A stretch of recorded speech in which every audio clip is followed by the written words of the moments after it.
Hello everyone, and welcome back to Tech with NK. In today's video, I'm going to propose a solution to the exercise Watch on YouTube from CS50's Introduction to Programming with Python. I'm going to show you how I solve this exercise. However, I just wish to provide you with a few tips or ideas that you could use when solving the exercise later on by yourself. So that said, let's look at the exercise and see what's expected from us. So if I scroll down to right about this point, and looking at this, we are told that most YouTube videos can be embedded into a website just like the one we just skipped. So for instance, if we visit this link, probably on a laptop or on a desktop, and we click on share, then embed, we're going to see HTML. That's the language to write web pages, and we can see a sample of it below here, which we could then copy into our own websites, wherein iframe is an HTML element and source or src is one of HTML's attributes. So if we look at this HTML code here, we see that the element iframe has a number of attributes like width, height, source, and the others, but what we're interested is the source, as we see here, which contains the actual link to the YouTube video. So in a file called Watch.py, we're expected to implement a function called parse that expects a str of HTML as input, extracts any YouTube URL, that's the value of a source attribute of an iframe element, and returns its shorter shareable youtube.be equivalent as a str, and expect that any such URL will be in one of the formats below. Assume that the value of source will be surrounded by double quotes, and assume that the input will contain no more than one such URL. If the input does not contain any such URL at all, return none. So this is like a sample of what the URL could look like. That's http://youtube.com and all the rest. https:// and this https://www.youtube. Also, we're expected to structure our file watch.py as follows, wherein we are welcome to modify main and implement other functions as we desire, and use only the methods RE or sys. But in this exercise, I'm not going to use sys. So this is what our code should look like. We import RE, we have a function main, we have a function parse, which we're going to implement soon, and at the end of the code, we call main. And we've been given a number of hints here, but it's almost the same like what we saw the last time. So I'm just going to skip through it, and we're going to look at this demo.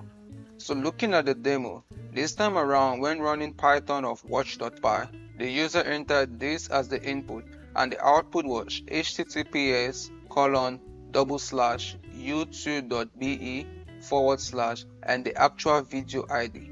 And running the code again, this is the input of the user, and the output was https://youtube.be/ again and the video ID. And looking at this tells us that when passing over the user's input, what we really need to capture is just the video ID. We're going to match all of the HTTPS address, that's all of the YouTube link, but then we'll only capture the video ID and use that to generate our output, because the first part of our output is constant, https://youtube.be another / and then the video ID. And as usual, we're expected to create a folder, we'll call it watch, cd into that folder, and then create the file watch.py, and then test the code using these sample inputs. So with this, I believe the exercise is clear, and I'm just going to move to VS Code and we're going to solve the exercise together. And this is what our file watch.py should look like. We import RE, we'll have a function main, another function parse, and at the end we'll call the function main. But before implementing our function parse, I prepared a Jupyter notebook to help explain a little bit. So in this Jupyter notebook and in this first code cell, all I did was to import RE, and I'm going to run that. Next, I created 3 variables, link 1, 2, and 3, and in these variables I saved the sample input that was provided to us in the website that we could use to run our code and test it if it's working fine. So we have this first link, which is actually very long. We have this second link, which is also valid, and shorter, and then we have this third link which is invalid. And remember that our sample output should look like https://youtube.be, another / and the actual video ID, which is this part over here. So I'm going to run this, and next we're going to write our pattern together. The first thing I want you to note here is that for our raw string we're using single quotes instead of double quotes. Well, that's because if you look at this source attribute, you realize that the link is found in double quotes, and so to prevent any errors from our code, we're going to write our raw string in single quotes. And now, thinking about it, what should our pattern look like? Well, we're trying to match the actual YouTube video, and so we're not interested with all the other parameters like width, height, and all of this. So what we want to start matching is from here, that's from source to around here. So the first thing that I'm going to write in this pattern is, I want my pattern to start with src for source, then it's going to have an equal to sign, and also double quotes https for the first part of this, for you see that all of these YouTube links always start the same. src, or rather source, equals to double quotes https : and then it continues like this. But we also need to remember that this could be https or it could be http without the s. So this means that for the after the s we're going to add a question mark to indicate that the s could or could not be present. And after this s we have what? A colon. So I'm going to include a colon here, and after that we have 2 forward slashes, and to match that I'm going to add 2 forward slashes here. Also after this we have www.youtube.com, and remember that this www could or could not be there, so I'm going to put this in parentheses. But then we know that anything that we put in parentheses is going to be matched, or rather it's going to be captured by our pattern or by array.search. But we know that we do not want to capture this. We just want to put like a question mark at the end to show that it could or could not be there. So to make this a non-capturing group, we're going to add a question mark and colon.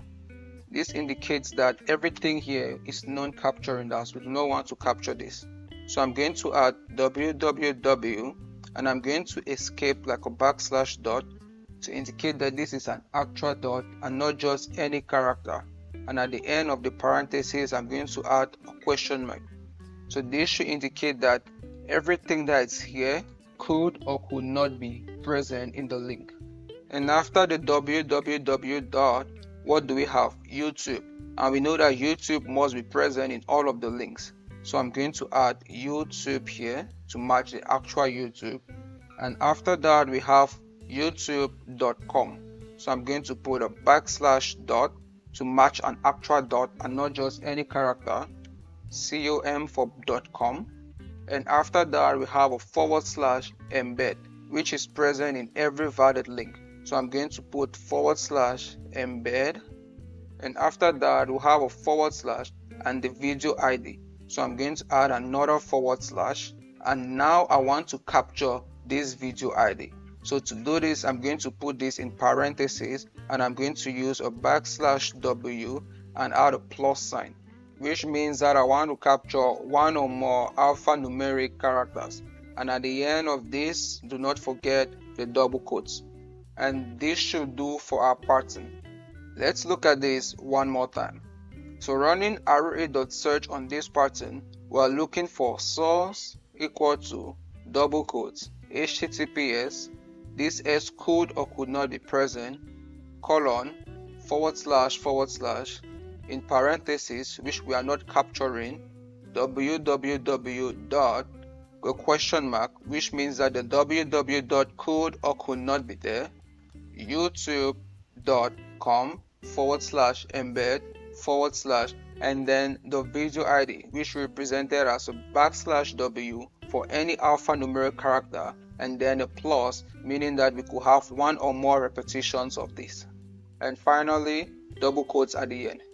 So I'm going to run this, and now in this other code cell I'm running array.search with our pattern on link 2.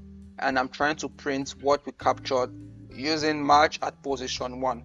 And if I run this, we see that our pattern is able to match the user's input and extract the actual video ID, which is what interests us. And let me try this again, but this time around I'm going to run this with link 3. And if I run this code cell, we have a type error, non-type object is non-subscriptable. Well, that's because we're trying to run print match at position 1 when there's no match at all. But no worries, we're going to fix this in our file Watch.py. So having this in mind, the first thing I'm going to do is I'll copy this pattern and I'll come back to our file Watch.py. And here in our function pass, I'm going to paste the pattern because that's the first thing we want to do. And after that, I'll create a variable, I'll call it match. And in this variable, I'll run array.search of pattern, and I want to match S, which is the input that the user is going to enter. And next, I want to check if we actually have a match. So in an if block, I'm going to run if match. That this is going to run if and only if we have a match. Then I'm going to return as an F string.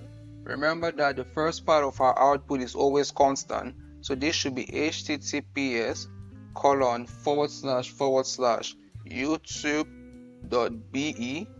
Let me remove this arrow, / and then in curly braces I'm going to put match square brackets 1. That's for match at position 1. And this is going to return, or this is going to run if and only if we have a match. But if there's no match, we're going to return none. And this should do for our function pass. So I'm going to save this, open up my terminal, we're going to run this watch.py. So I'm going to run python of watch.py, and we've been prompted to enter input. Well, I'm just going to come here and copy one of these links that we already have. Let me see, Control C, and I come here, Control V. If I press enter, we have our output https://youtube.be/ the actual video ID. And if I run this one more time, but this time around, let me use this invalid link, copy all of this, Control C, or come here and paste this, and I press enter, we have our output none, which is what we expected. So I think this is good enough to solve this exercise. I hope everything is clear. However, if you have any questions, feel free to leave them in the comment section below, and I'll be more than pleased to answer you. If you enjoyed the video, do not forget to hit the like and subscribe button so as to support the channel, and I look forward to seeing you in my upcoming videos. That said, have a good day.